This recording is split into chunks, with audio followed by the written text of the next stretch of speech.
বন্ধুরা নমস্কার। বিষয় বাবা তুমি মিথ্যে বলো। একটি ছোট্ট মেয়ে স্কুল থেকে ফিরেই ওর বাবাকে প্রশ্ন করে বসলো, বাবা তুমি মিথ্যে বলো?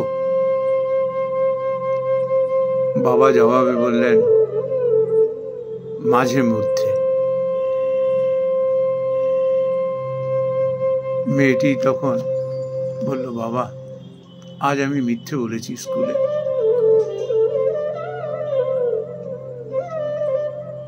তো তোর বাবা জিজ্ঞাসা করলেন, কেন? সে বলল, বাবা আজকে আমি পড়া তৈরি করে যাইনি ক্লাসে। তো ম্যাডাম যখন আমায় জিজ্ঞাসা করলেন যে কেন, তখন আমি মিথ্যে বললাম বাবার শরীর ভালো ছিল না। ম্যাডাম তখন জিজ্ঞাসা করলেন, ডাক্তার দেখিয়েছো?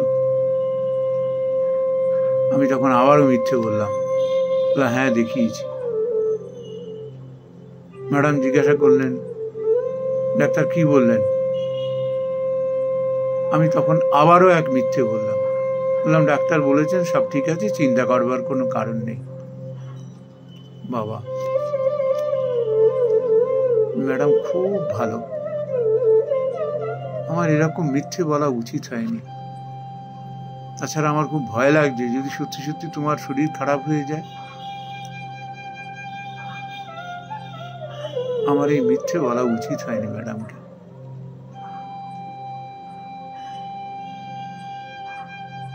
আমি কালকে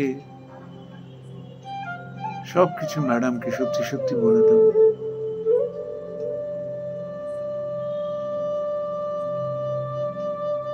তখন ওই বাচ্চার বাবা বললেন, দেখ বাবা,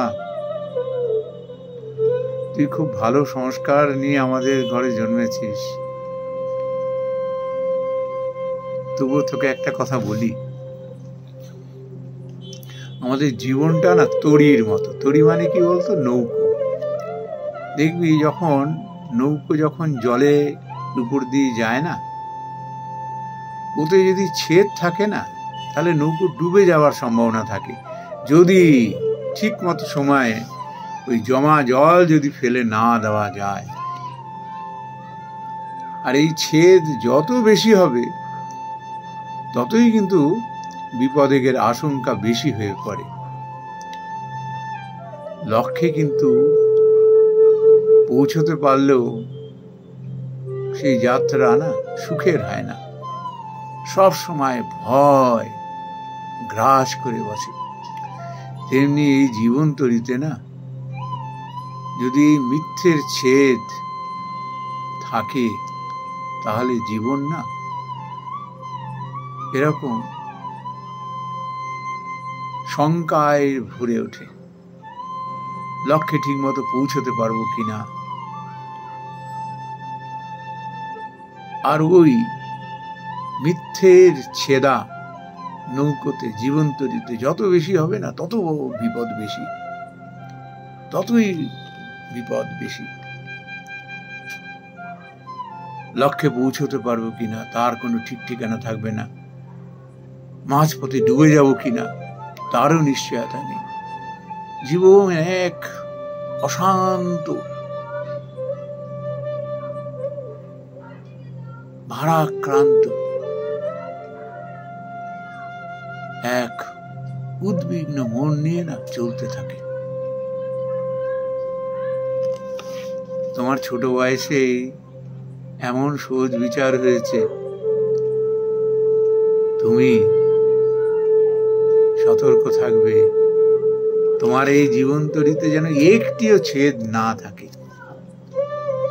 খুব ভালো বিচার বাবা, তুমি কালকে অবশ্যই ম্যাডামকে গিয়ে সব কিছু খুলে বলবে না, আর চিন্তা করো না। কেমন? বন্ধুরা, এই একটি ছোট্ট ঘটনা মনের কোণে না এমন প্রশান্তি দিয়ে যায়। আমাদের বাচ্চাদের না এইভাবে যদি আমরা গড়ে তুলতে পারি, আমাদেরও জীবন তরি আর মাঝপথে ডুবে যায় না। নমস্কার বন্ধুরা।